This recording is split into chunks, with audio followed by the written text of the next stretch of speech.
Welcome to Smart Learning Tips by Kanjilal. Today we'll discuss about present perfect tense. Before that, kindly like, subscribe and follow my channel.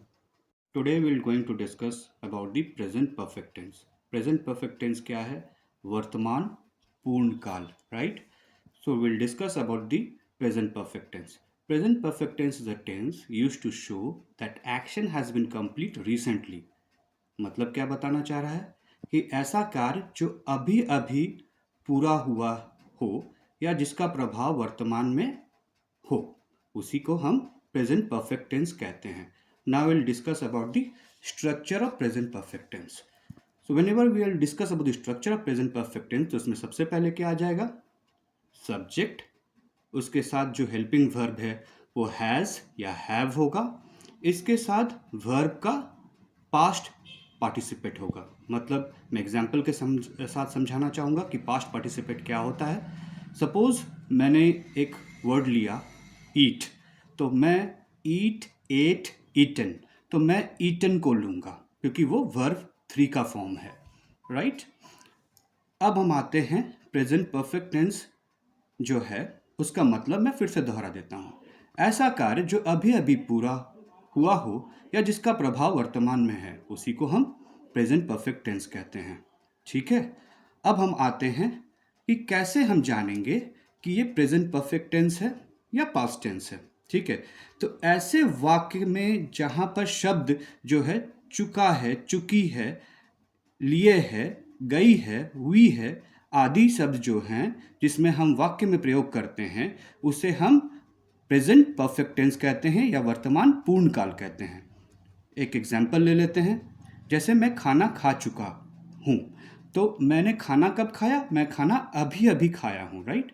तो वो अभी present में ही है लेकिन वो past में नहीं गया है, इसीलिए हम उसे क्या कर रहे हैं? वर्तमान पूर्ण काल कह रहे हैं. अब इसको हम एक क्विक कंपैरिजन से जानेंगे. जैसे मान के चलते हैं कि प्रेजेंट परफेक्ट टेंस में क्या होता है? समय निर्धारित नहीं होता है. समय जो है निर्धारित नहीं होता है. अब सिंपल पास्ट टेंस में क्या होता है? समय निर्धारित होता है. अब इसको भी हम एग्जाम्पल से जानेंगे ताकि हम और क्लियर हो जाएं चीज़ों को जानने में. जैसे आई हैव ईटन ब्रेकफास्ट.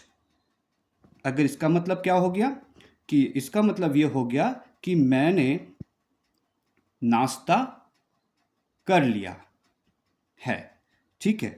और अगर इसको हम सिंपल पास्ट टेंस में कन्वर्ट करेंगे, आई एट ब्रेकफास्ट एट 8 AM. मैंने 8 बजे नाश्ता किया था.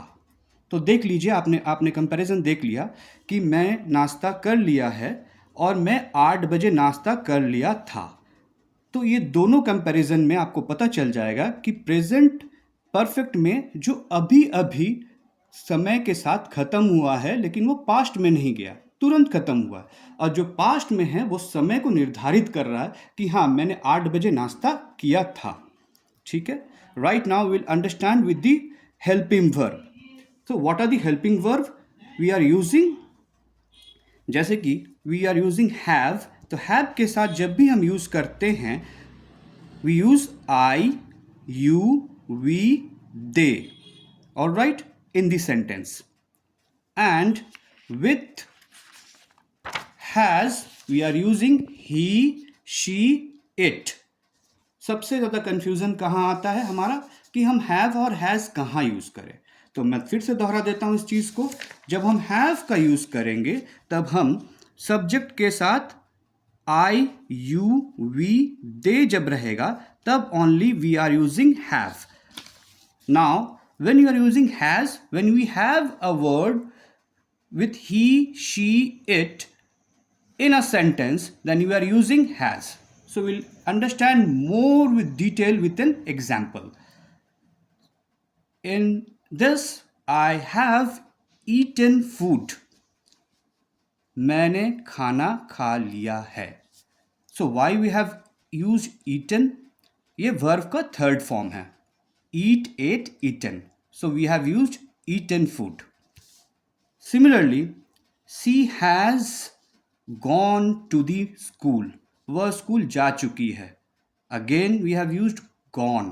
क्यों मैंने गॉन का यूज किया? गो, वेंट, गॉन, ये वर्ब का थर्ड फॉर्म है. Alright. Similarly, they have finished their work. उन्होंने अपना काम पूरा कर लिया है. He has written a letter. उसने एक पत्र लिखा है. You have completed the work. तुमने काम पूरा कर लिया है. We have seen the movie. हमने फिल्म देख ली है. It has rained a lot. बहुत बारिश हुई है. तो ये सारे सेंटेंस में हमने क्या देखा कि ये जो है ये वर्तमान पूर्ण काल है, मतलब अभी अभी खत्म हुआ है, लेकिन पास्ट को एक्शन में नहीं दिखा रहा है. पास्ट को एक्शन में दिखाने के लिए जो है समय, जैसे कि हमने पहले ही कहा था कि हमें समय दर्शाना पड़ता है. जैसे कि मैं फिर से दोहरा देता हूँ, आई एट ब्रेकफास्ट एट 8 AM. मैंने 8 बजे नाश्ता कर लिया था. तो यह कंफर्म बता रहा है कि मैं नाश्ता जो है वो 8 बजे कर लिया था. राइट. तो जो चीज़ पास्ट में नहीं गया है और प्रेजेंट में ही दर्शा रहा है तो और पूर्ण हो चुका है, उसे हम वर्तमान पूर्णकाल कहते हैं. Right. So we are using again have and has with present perfect tense में इसलिए इस्तेमाल होता है क्योंकि ये वर्तमान को पूरा हो चुका काम को दिखाने वाले हेल्पिंग वर्ब हैं. राइट. तो वर्तमान काल में पूरा हो चुका काम को दिखाने वाले हेल्पिंग वर्ब के स्थान पर हम क्या लगाते हैं? Helping verb has and have लग का इस्तेमाल करते हैं. और साथ ही साथ हम वर्ब का थर्ड फॉर्म यूज करते हैं. जैसे ईट का ईटन हो जाएगा, गो का वेंट, गॉन हम गॉन का इस्तेमाल करेंगे, राइट का रिटन हो जाएगा. राइट. उसी प्रकार कंप्लीटेड, तो हम वर्ब का थर्ड फॉर्म यूज करेंगे और हेल्पिंग वर्ब में हैव एंड हैज का इस्तेमाल करेंगे. Right. So this is how we can write about the present perfect tense. Now I will make you remember the tip. The today's tip is what? When we are using I, you, we, they, we are using have, and with he, she, it, we are using has.